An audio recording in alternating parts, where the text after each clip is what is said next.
Okay, so we're going to talk a bit more about Frontalis and a bit more in depth about its activity and our understanding of that.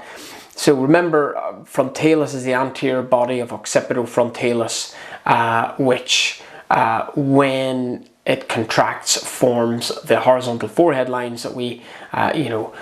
very commonly treat with toxin when we're using toxin to treat the upper face.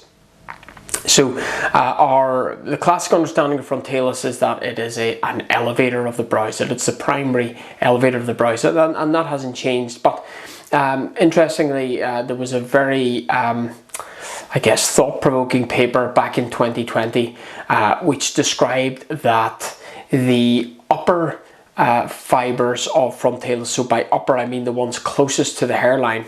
that when the brows were elevated they actually moved in a downward or in a caudal direction,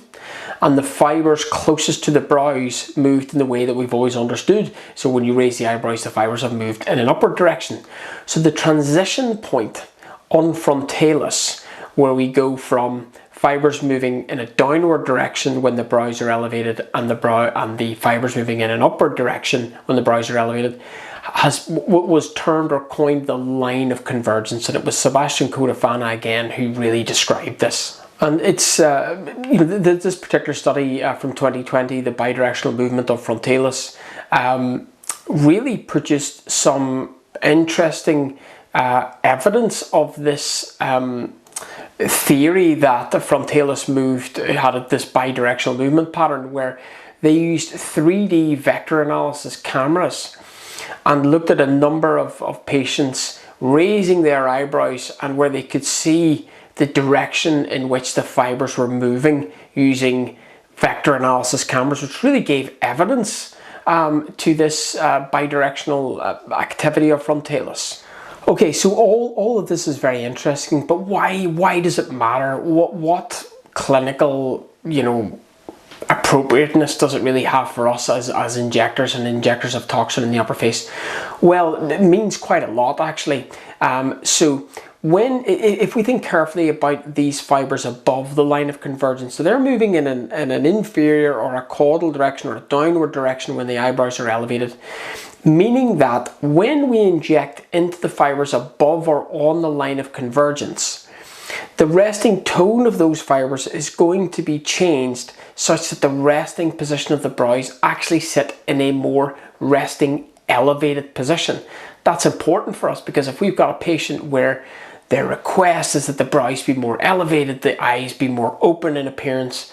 that this is now part of our armory to actually improve brow elevation, i.e. injecting above the line of convergence when we're treating Frontalis.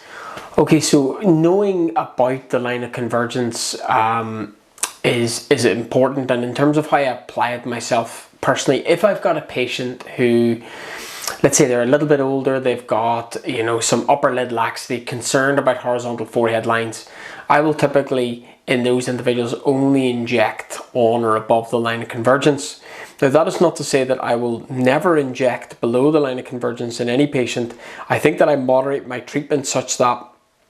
if I've got a patient who's maybe a little bit younger, has horizontal forehead lines which expand the entirety of the visible forehead,